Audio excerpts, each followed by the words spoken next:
And congratulations, by the way, because you're now officially Trade Commissioner. You only got approved by the European Parliament yesterday, so I guess you're very happy about that. But before we get into the WTO, I did want to ask you for an update on where the trade talks with the U.S. are going or potentially headed, because, you know, the idea was that you would go with your team to D.C. I take it that's off the table now until after the election. So I wonder, what kind of communication are you having with the administration at this point? Good morning. First of all, thank you for the congratulations. Indeed, I'm looking forward now to take over officially the trade portfolio. Well, as regards our negotiations with US, indeed, currently there's no plan that we would be physically going to Washington, D.C., but at the same time, we are in intense contact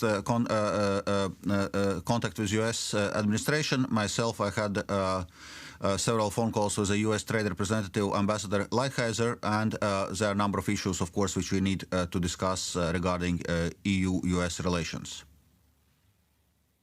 Okay, so you're not going there physically, but you are on the phone with Lighthizer. You are having communications. Exactly.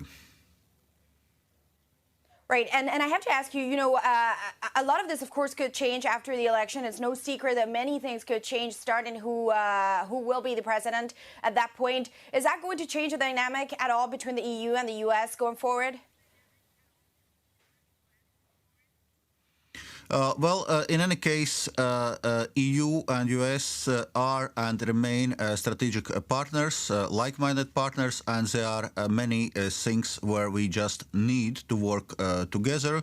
And when EU and US are working on together, we can be also a global force for good. So from that point of view, we'll continue close engagement with the US, regardless of which administration is there after the elections.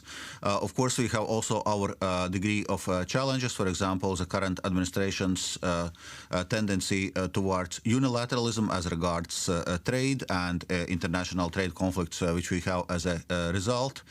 And we think it's in any case important that we bring back US also to the table of multilateral negotiations, including the WTO reform. And that takes me to my next question perfectly, which, of course, you know, there's a competition to see who is going to be the next Director General of the WTO. We understand it comes down to the Nigerian candidate, the South Korean. Both are women. It would be the first time in 25 years that we see a woman there. Who do you want to get the position? Well, as you know, from the EU side, we always aim to have a coordinated approach. So we welcome that indeed there are two female candidates now in a final round. But before EU can express any preferences, of course, we need internal coordination. We need discussions at also trade ministers level, and only then we can take some decisions and move forward. Now, news are just out, and official announcement is yet actually to come. So first it will require some internal consultations within the EU, and then we will be able to, so to say, voice certain preferences. But what can I say? Both are very strong and very experienced candidates.